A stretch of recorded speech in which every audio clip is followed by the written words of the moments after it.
क्योंकि जो गलतियों पे काम करेगा वही ही अंतिम रूप से सफल हो पाएगा। हिमालय से उद्गमित होने वाली नदियों के अंतर्गत या कहें उत्तर भारत की नदियों के अंतर्गत सबसे पहले चर्चा करेंगे सिंधु नदी अपवाचू ग्लेशियर के हिम के पिघलने से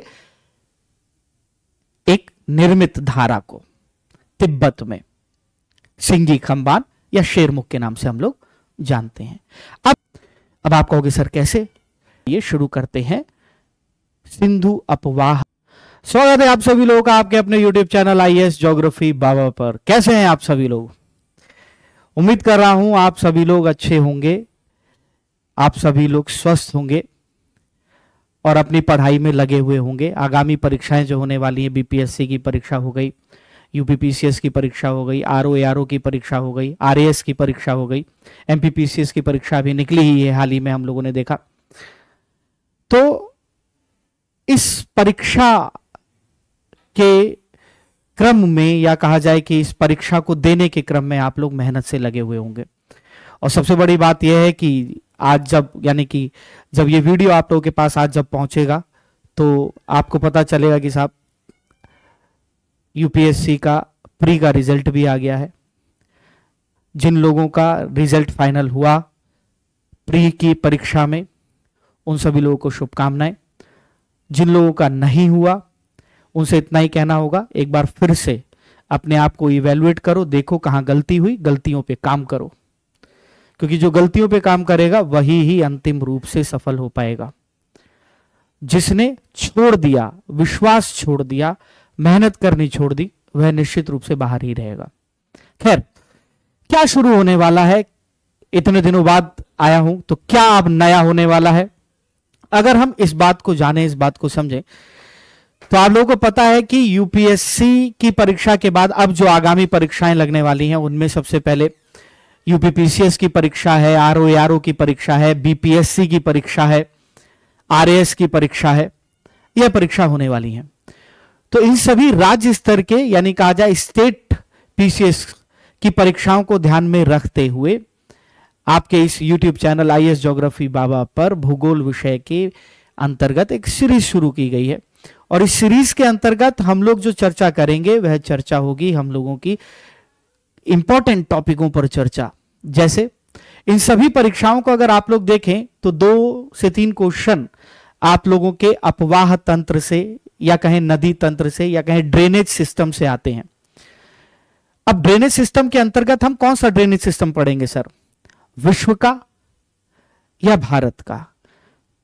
तो राज्य स्तरीय परीक्षाओं में राज्य से या कहा जाए भारत से संबंधित अपवाह तंत्र से क्वेश्चन ज्यादा होते हैं। हालांकि ऐसा नहीं है कि विश्व स्तर पर ड्रेनेज सिस्टम पर क्वेश्चन नहीं पूछे जाते, वहां भी पूछे जाते हैं। लेकिन अगर हम स्टेट PCS की बात करें तो इंडियन ज्योग्राफी में भारत के अंतर्गत अपवाह तंत्रों पे क्वेश्चन अच्छे खासे पूछे जाते हैं। तो उसी को ध्यान में रखते हुए मैं अमित तोमर आप लोगों के सामने लेकर आया हूं अपवाह तंत्र को ध्यान में रखते हुए एक सीरीज, जिसका आज पहला वीडियो है, जिसके अंतर्गत हम लोग अपवाह तंत्र पर या सिंधु नदी तंत्र पर यानी कहा जाए इंडस रिवर सिस्टम या इंडस ड्रेनेज सिस्टम पर हम लोग की चर्चा होगी। अब बात यह आती है कि सर हम इस टॉपिक पे चर्चा कर क्यों रहे हैं या आयोग इस टॉपिक पे क्वेश्चन बनाता क्यों है? किसी भी देश की आर्थिक स्थिति, उसकी भौगोलिक स्थिति, उस देश में मौजूद उच्चावच यानी रिलीफ, उस देश में रहने वाले लोगों की हालत या उनकी आर्थिक स्थिति, साथ ही साथ सामाजिक स्थिति, इन सभी स्थितियों का निर्धारण करने में नदियों का एक बहुत ही महत्वपूर्ण रोल होता है।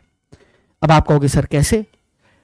बड़ा ही आसान सी एक एग्जाम्पल के माध्यम से मैं आप लोगों से लेना चाहूंगा। जब आप 6th 7th 8th क्लास की NCERT पढ़ते हैं, इतिहास से संबंधित जब इतिहास विषय की NCERT पढ़ते हैं, तो आप क्या देखते हैं कि भारत ही नहीं बल्कि इस पृथ्वी पर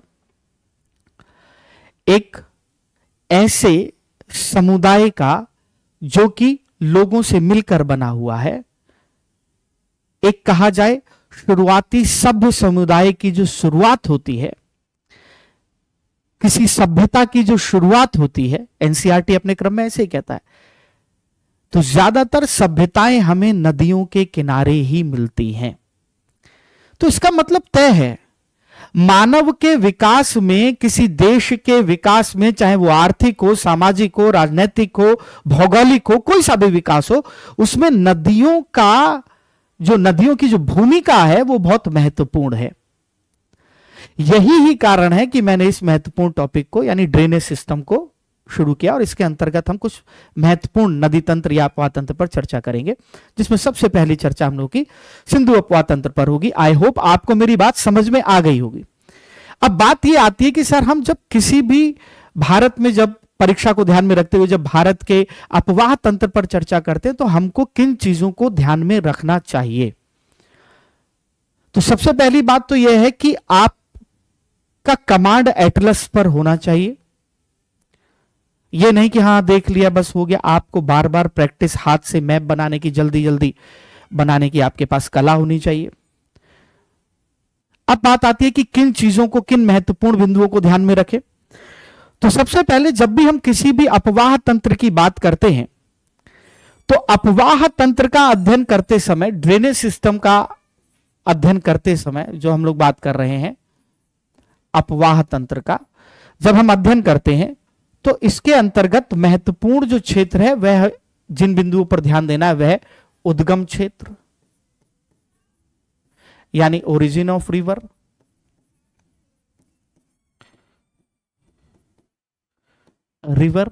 इसको ध्यान में रखना होता है हमें। दूसरा, मुहाना यानी माउथ ऑफ रिवर, इसको ध्यान में रखना होगा कि कहां नदी अपना जल विसर्जित कर रही है। तीसरा, महत्वपूर्ण नगर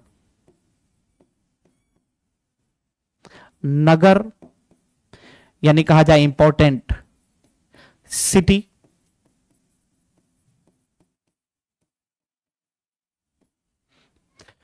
फिर हम लोग बात करते हैं इसी के ही अंतर्गत बांध परियोजनाएं,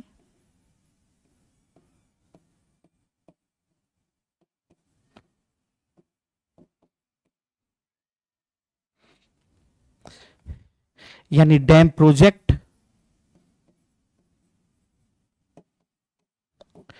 इन बिंदुओं पर हमको ध्यान में रखकर अपवाह तंत्र का अध्ययन करना चाहिए।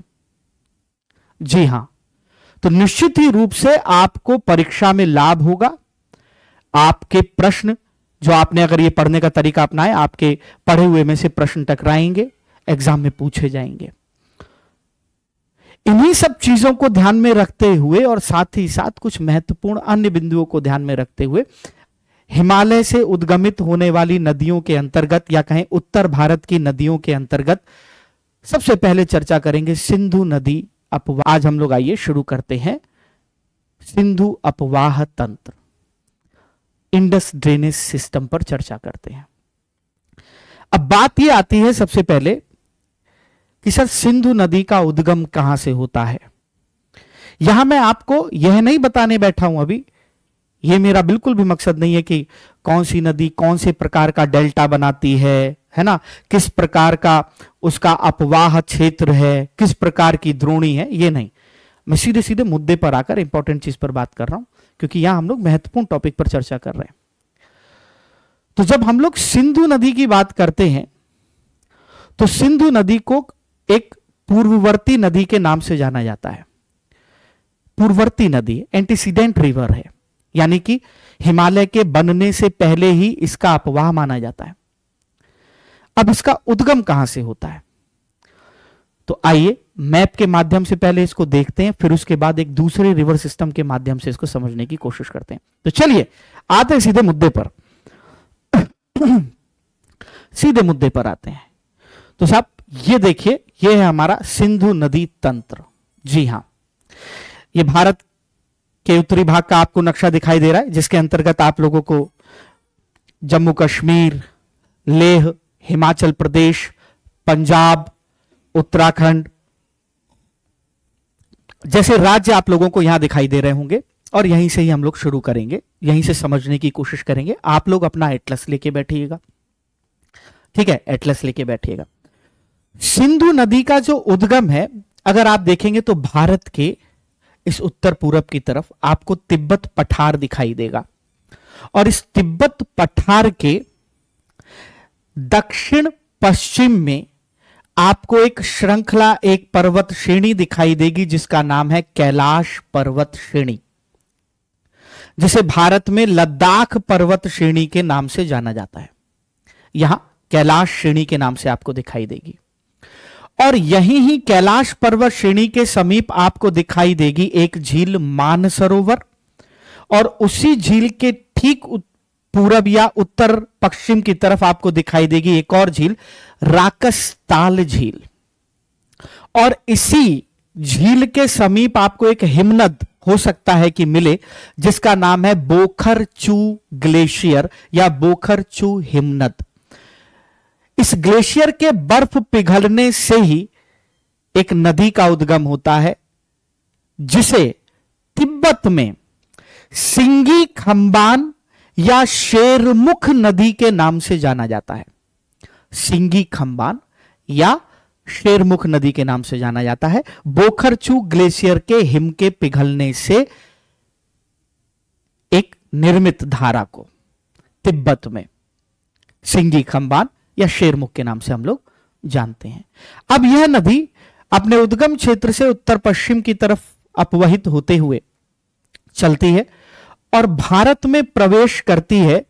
दामचोक एक नगर है, एक क्षेत्र है, एक स्थान है, वहां से दामचोक, दामचोक से यह भारत में प्रवेश करती है सिंगी खंबान या शेरमुख नदी के नाम से जाने जाने वाली तिब्बत में नदी। और यह जो दामचोक है यह आपको दिखाई देगा चारडिंगला और जाराला दर्रे के मध्य में अवस्थित यह स्थान। तो एक क्वेश्चन यह भी बन सकता है कि भारत में सिंधु नदी निम्न दो किन दर्रों के मध्य से होकर भारत में प्रवेश करती है? तो हम कहेंगे चारडिंगला दर्रा और जाराला दर्रे के मध्य अवस्थित दामचोक स्थान से यह भारत में प्रवेश करती है। और यहां से प्रवेश करने के बाद यह नदी आपको यहां दिखाई दे रहा है, यह है काराकोरम पर्वत श्रेणी, यह है लद्दाख पर्वत श्रेणी, और यह आपको दिखाई दे रही है जास्कर पर्वत श्रेणी। यह उत्तर पश्चिम की ओर अपवाहित होती हुई लद्दाख के दक्षिणी ढाल के सहारे काटते हुए, या कहें लद्दाख और जास्कर पर्वत श्रेणियों के मध्य से अपवहित होते हुए उत्तर पश्चिम की ओर अपवहित होते हुए बाल्टिस्तान क्षेत्र की तरफ से या पाक ऑक्युपाइड कश्मीर के क्षेत्र की तरफ से होते हुए अटक, यहां पाकिस्तान और भारत की सीमा के समीप अवस्थित अटक के पास हेयरपिन मोड़ बनाते हुए पाकिस्तान में प्रवेश कर जाती है। कौन? सिंधु नदी, इंडस नदी। हेयरपिन बेंट का निर्माण करते हुए। हेयरपिन बेंट का मतलब क्या?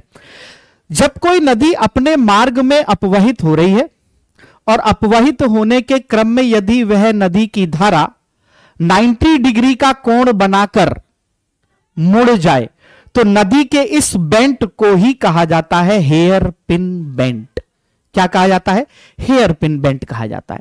तो यह अटक के पास नंगा पर्वत के उत्तरी भाग से, याद रखिएगा, नंगा पर्वत के उत्तर से अपवहित होते हुए अटक के पास से हेयर पिन बेंट बनाते हुए यह पाकिस्तान में प्रवेश कर जाती है। कौन सी नदी? सिंधु नदी की हम लोग बात कर रहे हैं। आई होप यहां तक आपको क्लियर होगा। अब जब यह नदी अपवहित हो रही है तो थोड़ा सा यहां समझना भी जरूरी है।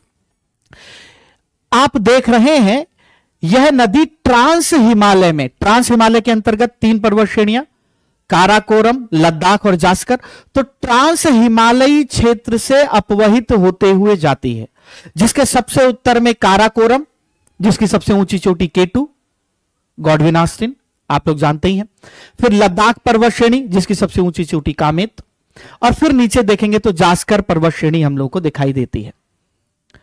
अब अगर आप अपना एटलस खोल के देख रहे होंगे तो भारत का यह वाला जो क्षेत्र आप लोगों को दिखाई दे रहा है, यह वाला क्षेत्र, यह आपको दिखाई दे रहा होगा, यहां लिखा हुआ लद्दाख पठार। यह क्षेत्र आपको दिखाई दे रहा होगा लद्दाख पठार। अपने एटलस में देखिएगा, दिखाई देगा लद्दाख पठार। अब दो चीजें मैं बताऊंगा आपको। काराकोरम जो शब्द है यह टर्की भाषा के एक शब्द से निकला है। टर्की भाषा में एक शब्द है कोर्रा कोर्रम। कौन सा? कोर्रा कोर्रम। टर्की भाषा का एक शब्द है कोर्रा कोर्रम।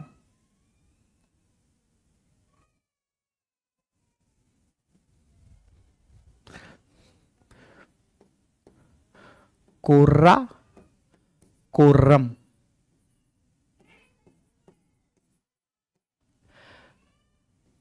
टर्की भाषा का शब्द है और इसी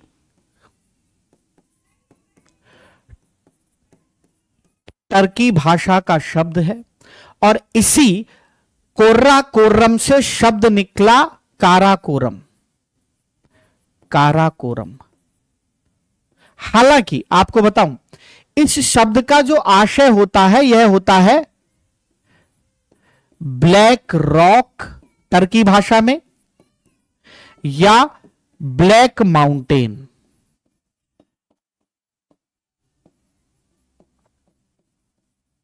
ब्लैक माउंटेन। तो काराकोरम टर्की भाषा के कोर्राकोरम से बना है, जिसका आशय है ब्लैक रॉक या ब्लैक माउंटेन हो सकता है। आपसे पूछ लीजिए, आजकल आप जान रहे हैं स्टेट पीसीएस में भी क्वेश्चन जो हैं वो कम इधर उधर से घुमाने वाले नहीं आ रहे हैं। फैक्ट पूछ रहा है, लेकिन फैक्ट में भी चीजें आपको पता होनी चाहिए, पता होनी चाहिए, तभी आप बता पाओगे, वरना नहीं। अब इसी के साथ फिर से आते हैं। तो ये जो लद्दाख रेंज, आप लद्दाख पठार वाला जो भाग आपको दिखाई दे रहा है, यहां पर आपको वनस्पतियों का आवरण नहीं दिखाई देगा, नग्न चट्टानें दिखाई देंगी। और साथ ही साथ यहां पर वर्षा तो आप भूल ही जाइए। तो यहां नग्न चट्टानें होने की वजह से यहां एक शीत मरुस्थल इस लद्दाख पठार के उत्तरी भाग में हमें दिखाई देता है।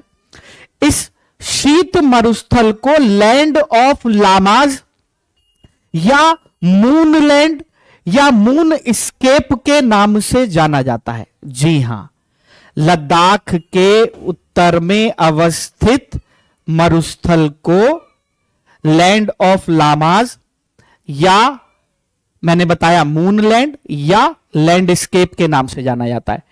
एक और चीज हम लोगों को पता चली, लद्दाख के उत्तर में अवस्थित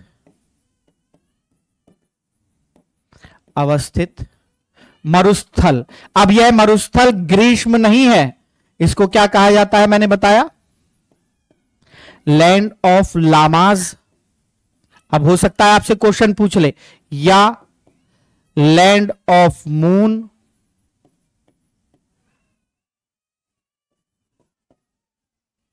या मून स्केप। मून स्केप के नाम से जाना जाता है इस क्षेत्र को। चलिए आगे बढ़ते हैं। अब आगे की चीजों को हम लोग देखते हैं कि क्या है।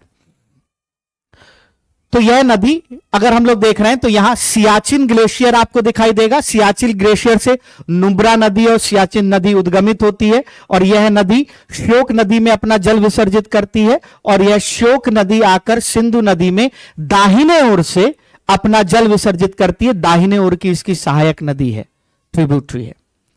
आगे चलते हुए अगर हम लोग देखें तो यही ही लेफ्ट हैंड साइड से जास्कर श्रेणी से जास्कर नदी का उद्गम होता है और यह सिंधु नदी की लेफ्ट हैंड साइड से सहायक नदी है।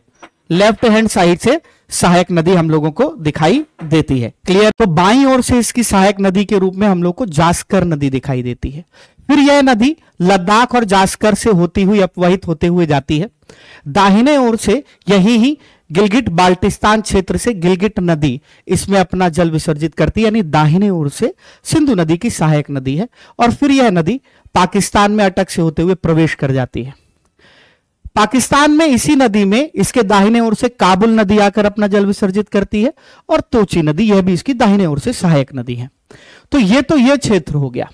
लेकिन जब हम सिंधु नदी का अध्ययन करते हैं, जब हम सिंधु नदी पर बात करते हैं, तो बात केवल सिंधु नदी के अंतर्गत खाली लद्दाख और जास्कर श्रेणी के मध्य से होते हुए पाकिस्तान में प्रवेश करना ही नहीं, बल्कि सिंधु नदी के अंतर्गत ही हम लोग चर्चा करते हैं झेलम नदी पर, चेनाब नदी पर, रावी नदी पर, व्यास नदी पर, सतलज नदी पर। क्यों?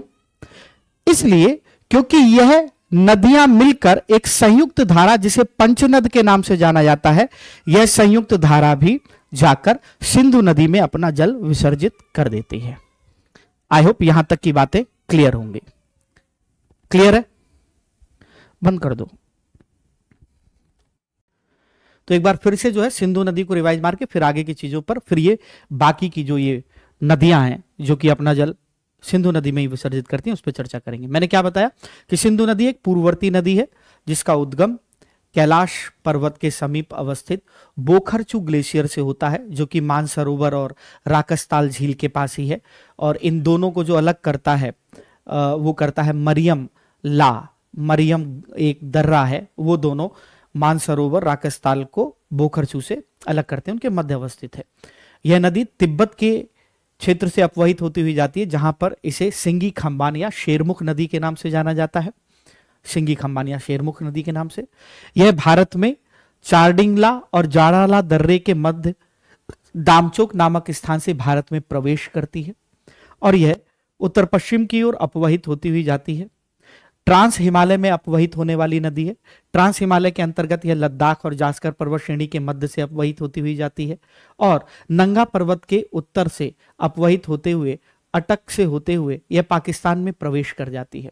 इसकी दाईं ओर से जो सहायक नदी है, मैंने बताया सियाचिन ग्लेशियर से निकलने वाली नुब्रा और क्या कहते हैं सियाचिन नदी, और श्योक नदी में यह जल अपवहित करते हुए श्योक नदी के नाम से फिर यह सिंधु नदी में अपना जो है जल विसर्जित करती है। दूसरा गिलगिट के पास से निकलने वाली गिलगिट नदी, फिर पाकिस्तान में काबुल नदी, तोची नदी दाहिनी ओर से इसकी सहायक नदी है। जबकि बाएं ओर से इसकी प्रमुख सहायक नदी भारत के अंतर्गत अगर हम लोग देखें तो जास्कर नदी है, जो कि जास्कर श्रेणी से निकलती हुई इसमें अपवहित होती है। सबसे उत्तर में मैंने बताया काराकोरम रेंज है। काराकोरम टर्की भाषा के कोर्राकोरम से बना है, जिसका आशय होता है ब्लैक माउंटेन या ब्लैक रॉक। फिर मैंने आप लोगों को बताया कि यह जो इसका उत्तर पूर्वी भाग है भारत का, यहां हम लोग जो देखते हैं इसे लद्दाख पठार के नाम से भी जाना जाता है। इस लद्दाख पठार के उत्तरी भाग में जो शीत मरुस्थल के क्षेत्र के रूप में या कहें नग्न चट्टानों के रूप में जो ये क्षेत्र है, इसको द लैंड ऑफ मून या मूनलैंड या मून स्केप के नाम से भी जाना जाता है। यह मैंने आप लोगों को बताया। क्लियर है? फिर अगर हम लोग बात करें एक और चीज मैं आपको यहां पर बता देता हूं, यह भी पूछ सकता है आप लोगों से। यह जो क्षेत्र आप देख रहे हैं लद्दाख और यह जो कश्मीर का क्षेत्र देख रहे हैं, यहां पर शीतकाल में तेज पवनें चलती हैं, तेज हवाएं चलती हैं। तो लद्दाख और कश्मीर क्षेत्र में शीतकाल में चलने वाली जो पवनें हैं, उन पवनों को यहां स्थानीय भाषा में चिल्लाई कलान के नाम से जाना जाता है। चिल्लाई कलान, जी हां। 21 दिसंबर से लेकर अगले साल 31 जनवरी तक, क्योंकि अगला ही साल लग जाएगा, तो 21 दिसंबर से 31 जनवरी तक यहां पर चलने वाली लद्दाख और कश्मीर क्षेत्र में चलने वाली शीतकालीन पवनों को चिल्लाई कलान के नाम से जाना जाता है। जबकि जनवरी से लेकर लगभग फरवरी या कहा जाए 10 फरवरी तक चलने वाली इसी क्षेत्र में चलने वाली इन पवनों को चल्लाई कलान नहीं बल्कि चल्लाई कुर्द के नाम से जाना जाता है। चल्लाई कुर्द।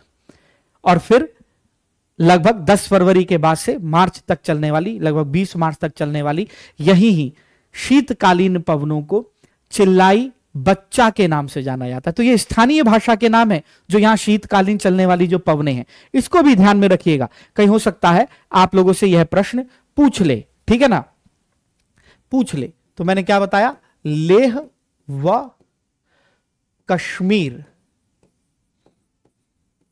में चलने वाली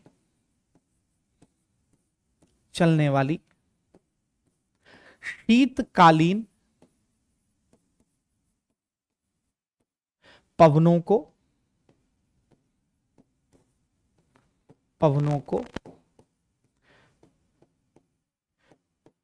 चिल्लाई कला के नाम से जाना जाता है। खाली इतना ही याद रखिए, इतना काफी है, स्टेट पीसीएस के हिसाब से इतना काफी है। आई होप यहां तक की बात क्लियर होगी, आपको कोई भी दिक्कत नहीं होगी। क्लियर?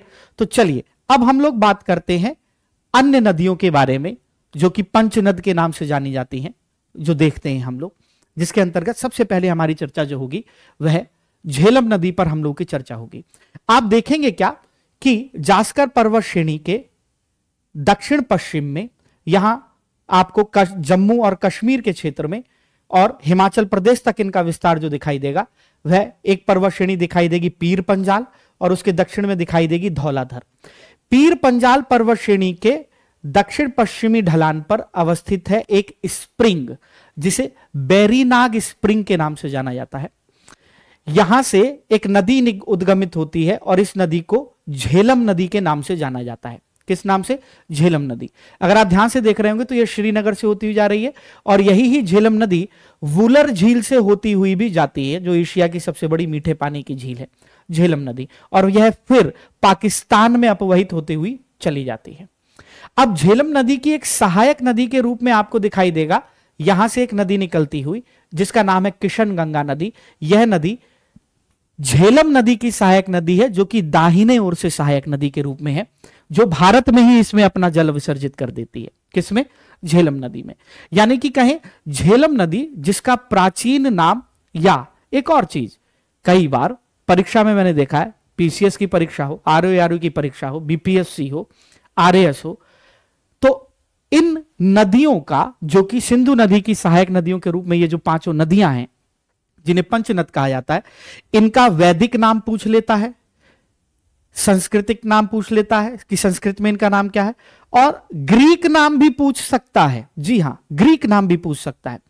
कई बार क्या है, मैंने यह देखा है कि वैदिक नाम को ही संस्कृत नाम भी बोल देते हैं और संस्कृत नाम को भी वैदिक नाम बोल देते हैं। जी नहीं, ऐसा बिल्कुल भी नहीं है।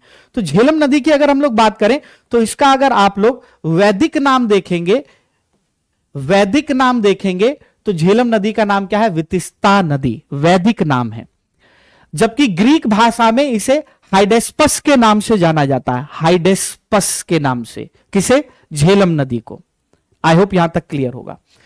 तो अगर आप लोग यह ध्यान से देख रहे हैं तो यह झेलम नदी सब बहती हुई पाकिस्तान में चली गई। अब आगे बढ़ते हैं, अभी इन पर और भी चीजों पे बात करेंगे एक दूसरे मैप के माध्यम से। अभी खाली अपवाद क्षेत्र देखिए।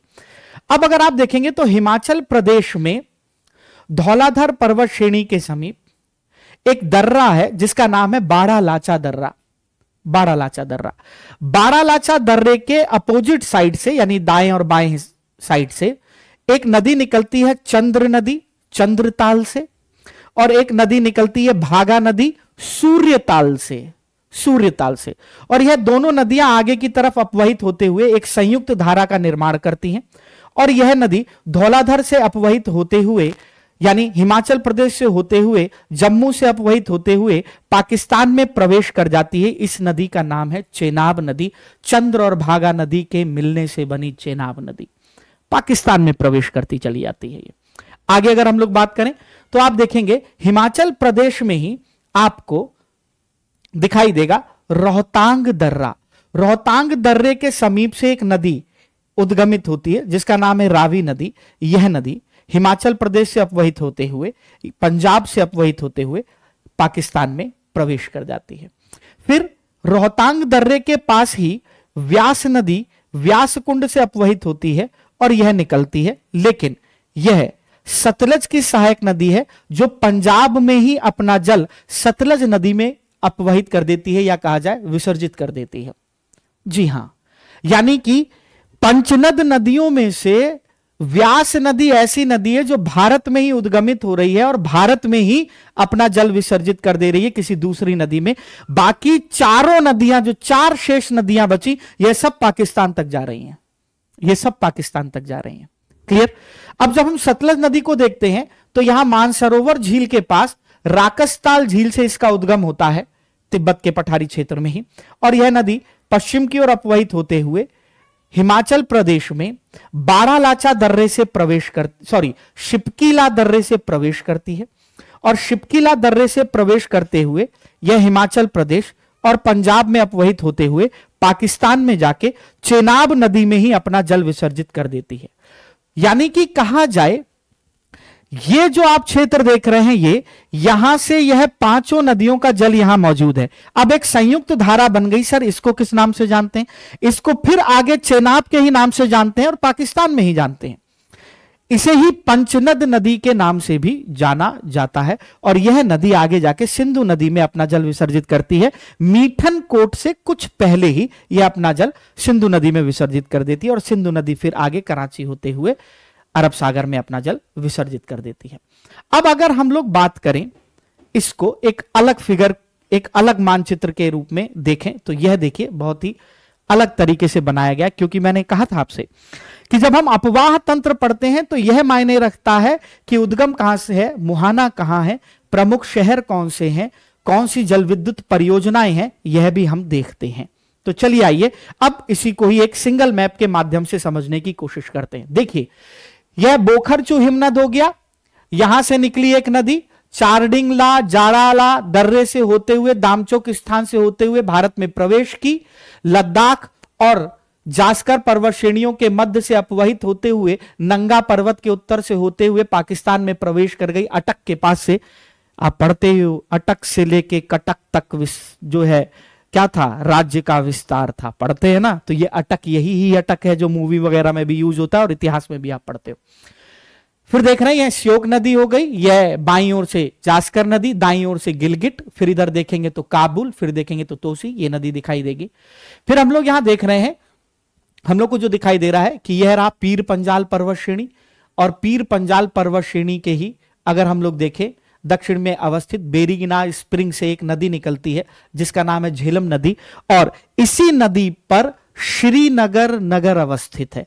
जी हां, कश्मीर का खूबसूरत नगर, सबसे स्वर्ग के नाम से जाना जाने वाला नगर श्रीनगर। इतना ही नहीं, श्रीनगर में अवस्थित डल झील भी झेलम नदी पर ही अवस्थित है, झेलम नदी पर अवस्थित है। फिर यह आगे की तरफ अपवहित होती हुई जाती है तो वुलर झील, मीठे पानी की झील, एशिया की सबसे बड़ी, यह भी झेलम नदी पर ही अवस्थित है और यह आगे की तरफ चली जाती है पाकिस्तान में अपवहित होते हुए। फिर हम देख रहे हैं कि यह किशनगंगा नदी है, द्रास सेक्टर कारगिल के पास से उद्गमित होती है। भारत में इसे किशनगंगा नदी के नाम से जानते हैं, जबकि इसे पाकिस्तान में नीलम नदी के नाम से भी जानते हैं। जी हां, किस नाम से? नीलम नदी के नाम से। और यह अपना जल लाके झेलम नदी में यहां विसर्जित कर रही है।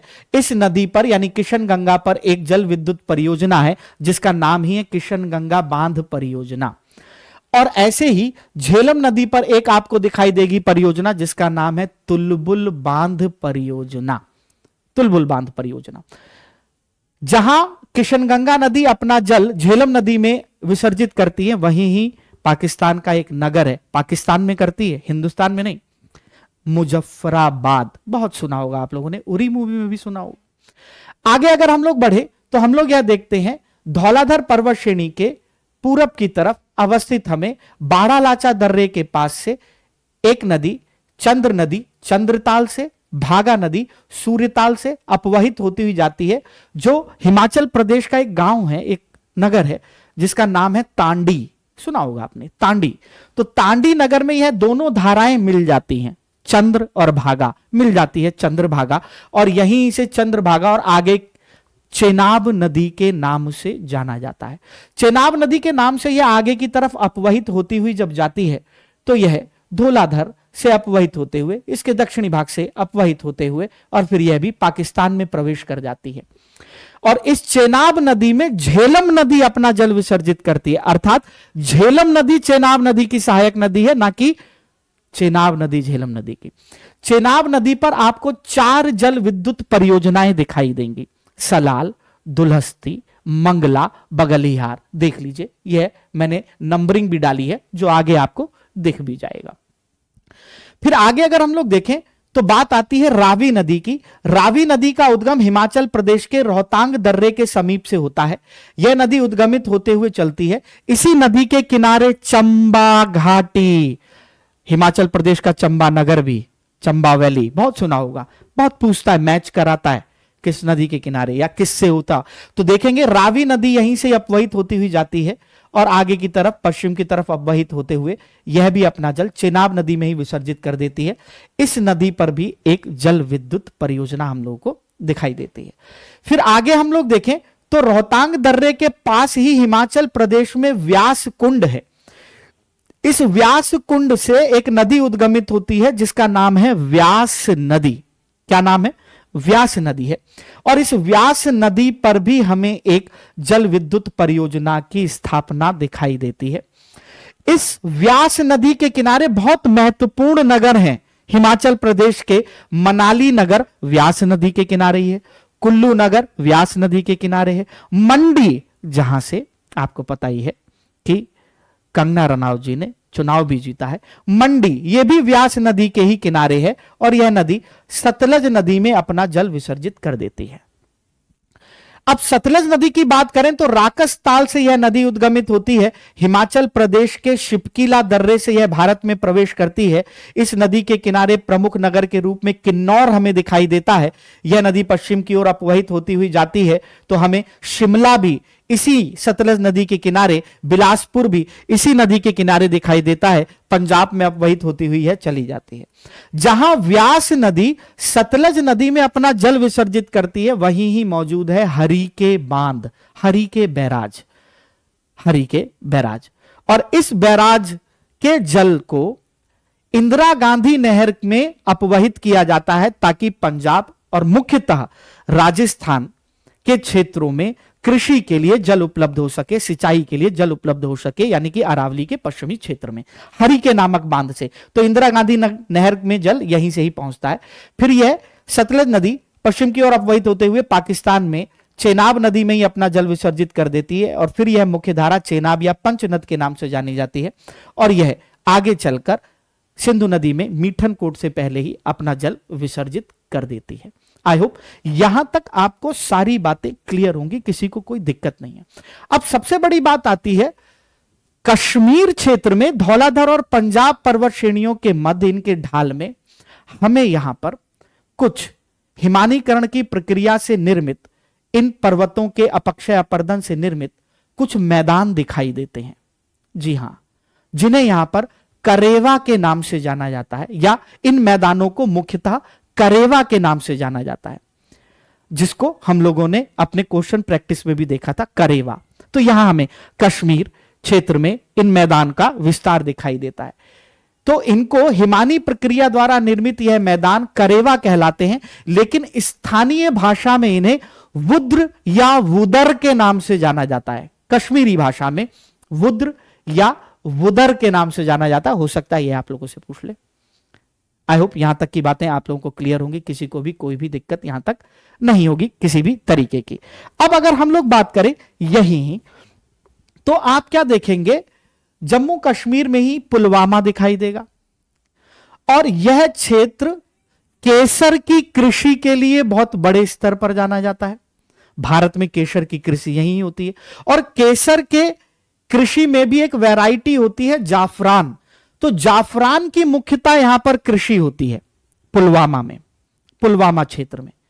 लेकिन एक और चीज, जो सबसे बड़ी चीज, भारत में होने वाली केसर की कृषि को क्या कहा जाता है? अगर प्रश्न यह पूछ ले तब क्या होगा?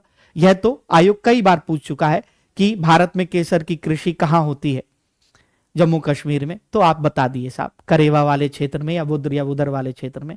लेकिन प्रश्न हो कि भारत में केसर की कृषि को किस नाम से जाना जाता है, तो गोल्डन जेस्ट के नाम से जाना जाता है। किस नाम से? गोल्डन जेस्ट के नाम से जाना जाता है। भारत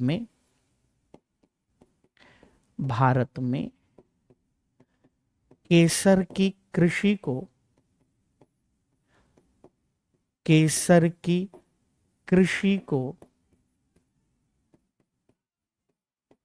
गोल्डन जेस्ट के नाम से जाना जाता है। के नाम से जाना जाता है, जाना जाता है। आई होप यहां तक आप सभी लोगों को क्लियर होंगी चीजें। चलिए अब जरा हम लोग देख लेते हैं क्या है। किशनगंगा नदी पर जो बांध परियोजना है वह किशनगंगा बांध परियोजना। झेलम नदी पर जो जम्मू कश्मीर में बांध परियोजना है वह तिलबुल बांध परियोजना।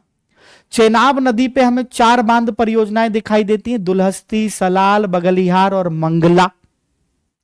रावी नदी पर हमें 3 बांध परियोजना दिखाई देती है और यही ही इस बांध के लिए एक कहा जाए एक सरोवर, एक लेक, एक कृत्रिम लेक का निर्माण किया गया जिसे रणजीत सागर के नाम से जाना जाता है। व्यास नदी पर जो जल विद्युत या बांध परियोजना है उसे पोंग नाम से जाना जाता है, पोंग।